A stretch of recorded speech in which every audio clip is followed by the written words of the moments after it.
154 in 20 overs by the Lucknow Super Giants. Two major talking points in this. One will definitely be around KL Rahul, 39 of 32.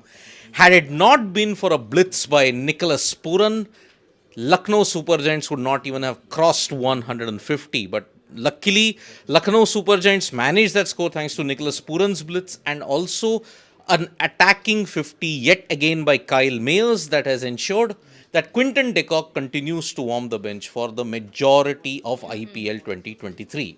So Rajasthan Royals, Ravichandran Ashwin, the star, as well as some wonderful bowling from Trent Bolt, Sandeep Sharma, and afterwards, if you look at it, 155.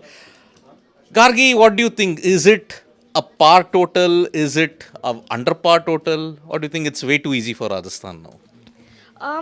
I believe it's going to be. I think it's enough. Not enough, but looking at what the LSG batting lineup look like, and also the ground conditions, it's not an easy pitch to bat on. Plus, the ground is really, really big. The dimensions are very large. So I think it's an okay total. But looking at the RR batting lineup, they're Total. going to bash it out of the park, I believe. Bash it out of the park. See, this knock of 154 that the Lucknow Super Giants have posted, you cannot go beyond KL Rahul's knock. Okay, 39 of 32, including playing out a maiden over of Trent Bolt in the very first over. Okay. Maiden in the power play, plus you managed only about 40 plus in the power play. Now the knives will be sharpened even more over KL Rahul's conservative approach to his batting. I mean, 39 of 32, just over 120, 130. How much can the justification come up about KL Rahul's batting? Because, see, in some cases, I understand if you have to chase a total in excess of 130 or 140. I understand that strike rate. But if you want to set the momentum early on, and that has been KL Rahul's major problem in the ICC events, say, at the top of the order, India are basically playing three anchors, and that is the main reason why they have not done well in the 2021 T20 World Cup. They didn't do well in the 2022 T20 World Cup.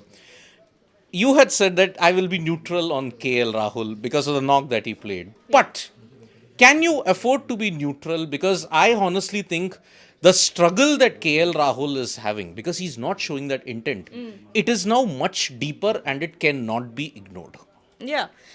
So, of course, the first over we're going to talk about it, and it is unfortunate that it wasn't maiden over because we're talking about T20 cricket, and you need to be attacking from the get go because the way that cricket has revolutionized now, you need to have very aggressive intent to survive in this game. And looking at KL Rahul's approach, of course, he's got a 39 of 31 32 balls, so I don't think that's the right intent for T20 cricket, of course. But then attacking in the first over is very hard. Of course, you're just out to bat, you're playing on a wicket that you haven't before.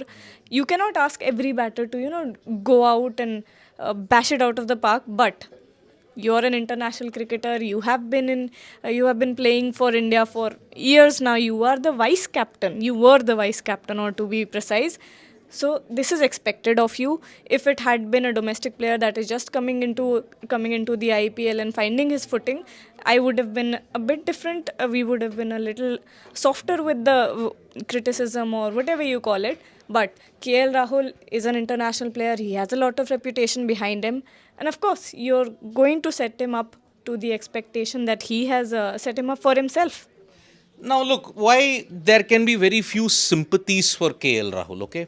Just go back to that first delivery that Trent Bolt bowled, okay? Round the wicket. He was coming round the wicket and got the ball to angle in. A repeat of the dismissal came in that 2022 IPL match between LSG and RR in Wankhede. Bolt got the delivery to swing back in, round the wicket. Rahul way too late on the shot, and that is why middle stump uprooted. Here, it just missed the off stump. And Bolt very cleverly switched to over the wicket, round the wicket. Two balls in a row. Two balls round the wicket, two balls over the wicket. That probably set about the demons that KL Rahul had, and which is why you see he just could not have that intent. And one of our family members pointed out that because Rahul batted slowly, even Kyle Mayers had to bat slowly. It's a double whammy. It is that kind of a, you may say, the flow down effect. Because if one bats slowly, they'll think, oh, the pitch is maybe not that suitable. Which is why I will just give this point. Can you afford? What is it with KL Rahul that he just cannot seem to accelerate? That too at a period. At a period when you are expected to go hell for leather from ball one. Why is that? I mean, I think we're going to have to talk to KL Rahul about it to, get the right answer. But what we've seen, he hasn't been doing too well for the past 1 year. I think somewhere he is holding himself back because his confidence is really hammered. Talking as someone who's played cricket, you don't do well for 2 games, 3 games, and you're already thinking about a lot of things. You're thinking about, can I make this team? Will I be able to play in the next match? There are 1,000 people behind me that are as talented or even more talented, or who are doing better. So these things tend to bring you down, and I believe that is what has happened to KL Rahul, and he's not able to express himself thoroughly with the bat. Okay, now this knock of 39 of 32 would not even have been possible had it not been for Rajasthan Royals dropping 2 catches on 6 and on 12. Jason Holder, very, very simple catch by his international standards, he dropped a catch. Even Yashasvi Jaiswal dropped one sharp catch. But I'm only saying this like, okay, I think it was Varun Parvatneni who's, yes. Is KL the only batter who struggled to score today? Look at Mayers or Stoinis. Is the pitch not conducive for bowling? That is another part of the story. Yes, you may argue that the likes of Kyle Mayers, they did struggle a bit. Marcus Stoinis struggled. But you have to also understand, Varun, Stoinis has been struggling except for that one game against Royal Challengers Bangalore, where it was, like, as I said, ridiculously slow. I mean, it was a ridiculously flat wicket, absolutely small boundary dimensions. Anybody can come back to form in that. But you look at Nicholas Pooran's knock. What was wrong in it? Nothing. He hit sixes. Kyle Mayers, after settling in, accelerated. KL Rahul wasn't even able to do that. So Aditya Kavlekar is asking, and I want you to take this, Gargi. Like, I think the issue with KL is mental. He's a confidence player. Sometimes he's very shaky. When in form, he's unstoppable. But he has to develop the temperament and be mentally strong. Even after playing so many years of cricket, I mean, you would know it, you've played cricket at some level.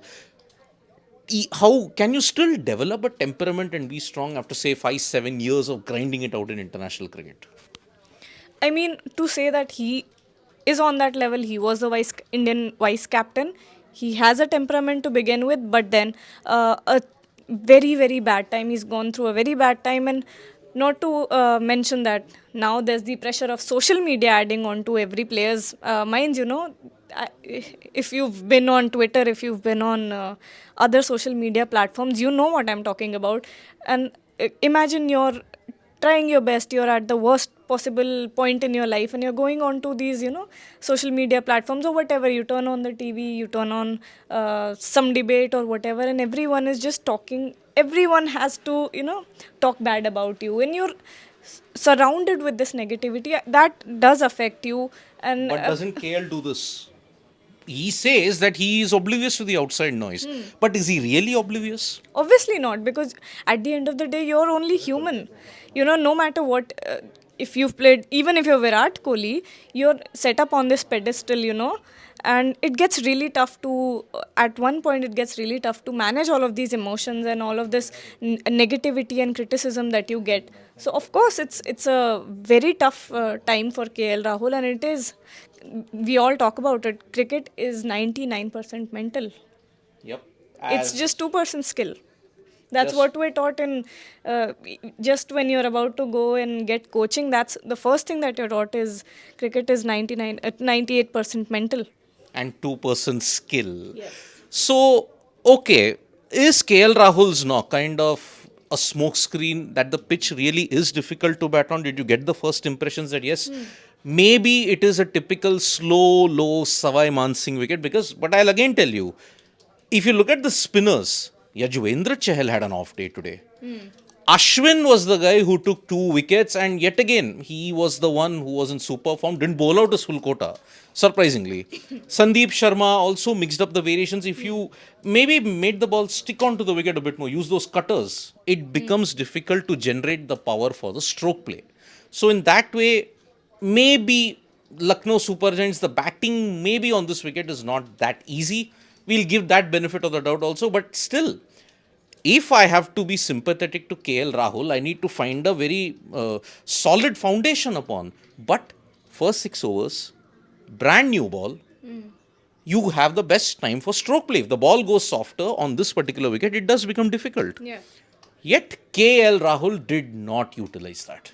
He just did not. And if Rajasthan managed to win today, then the scanner will be a lot more because what if Sanju Samson plays a good knock? What if Josh Butler plays a good knock then? Then all that you have planned for, all that you have batted for has come to nil, isn't it? Yeah.